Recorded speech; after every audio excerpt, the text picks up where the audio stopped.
Le titre de ce conte, c'est « Le jeune homme et le lion ». Le conte a pour origine le sud de la Mauritanie. Lebon, Lipon. Il était une fois un jeune citadin qui n'avait jamais quitté sa ville et qui décide un jour de visiter le village de ses ancêtres. C'était un petit village perdu dans la campagne.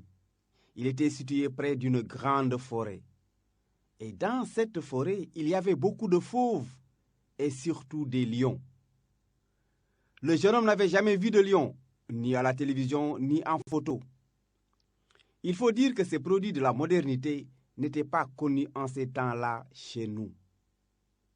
Les gens de ce village n'allaient jamais dans la forêt à cause des lions.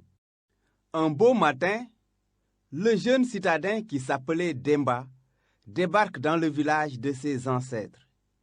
Il fait vite connaissance avec tout le monde et surtout avec Fatou, une belle jeune fille qui était d'ailleurs une de ses cousines lointaines. Les fiançailles ne durent pas longtemps. Ils décident de se marier. Après quelques jours de noces, Demba retourne en ville.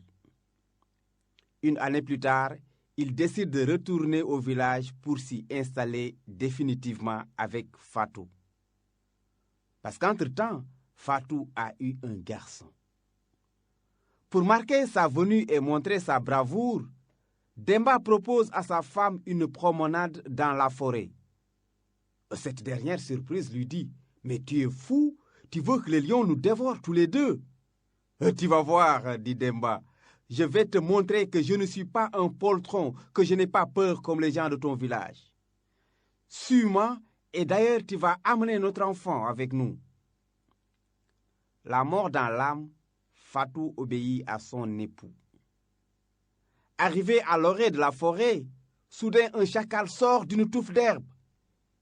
Et Demba se met à crier « Ah ah ah, tu vois, moi, quand les lions me voient, c'est eux qui détalent. » « Oh, écoute, dit Fatou, ça ce n'est pas un lion. »« C'est quoi ?» lui dit Demba. « Ça c'est un chacal, reprend Fatou. »« Qu'importe, dit Demba, tu vas voir. » Quelques moments après, c'est au tour d'une hyène de détaler devant eux. Demba saute et dit « Ce n'est pas un chacal, ça c'est un lion, il est plus grand. » « Doucement, doucement, reprend Fatou. Ça c'est une hyène. » Après avoir longuement marché sans voir de lion, Demba propose à sa femme de se reposer sous un acacia. Fatou aménage de la place sur le sol pour son enfant qui commence d'ailleurs à dormir. Elle se couche derrière l'enfant. Demba, fatigué, fait de même. La brise et la fraîcheur de l'ombre aidant, ils s'endorment tous. Pendant ce temps-là, un lion arrive et s'installe sous un arbre à quelques pas d'eux. Le bébé se réveille le premier.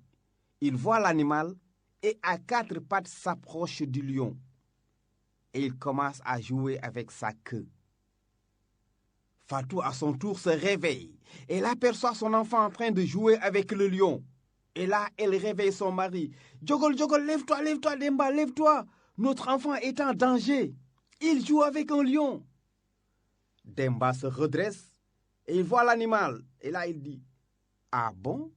C'est ça un lion? » « C'est ça même, répond Fatou. Aussitôt, Demba commence à retrousser le bas de son pantalon. Fatou lui dit « Tu vas sauter sur lui ?» Demba fait non de la tête. Et il retrousse les manches de sa chemise. « Tu vas le frapper avec un bâton ?»